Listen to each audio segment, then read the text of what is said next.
আমাৰ লাইফত দুই ধৰণৰ মানুহ থাকে। প্ৰথমজন হৈছে যাক আমি যদি গোটেই পৃথিৱীখনো তেওঁক আনি দিওঁ, তেওঁ কিন্তু কোনোদিন সন্তুষ্ট নহয়।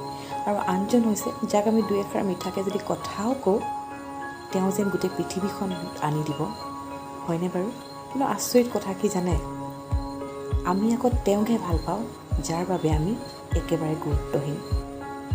হয়নে নহয় বাৰু? যদি আপোনালোকে মোৰ লগত একমত, তেতিয়াহ'লে কমেণ্টত জনাবলৈ নাপাহৰিব দেই। আমাৰ লাইফত দুই ধৰণৰ মানুহ থাকে। প্ৰথমজন হৈছে যাক আমি যদি গোটেই পৃথিৱীখনো তেওঁক আনি দিওঁ, তেওঁ কিন্তু কোনোদিন সন্তুষ্ট নহয়। আৰু আনজন হৈছে যাক আমি দুই এষাৰ মিঠাকৈ যদি কথাও কওঁ, তেওঁ যেন গোটেই পৃথিৱীখন আনি দিব। হয়নে বাৰু? কিন্তু আচৰিত কথা কি জানে? আমি আকৌ তেওঁকহে ভাল পাওঁ যাৰ বাবে আমি একেবাৰে গুৰুত্বহীন। হয়নে নহয় বাৰু? যদি আপোনালোকে মোৰ লগত এক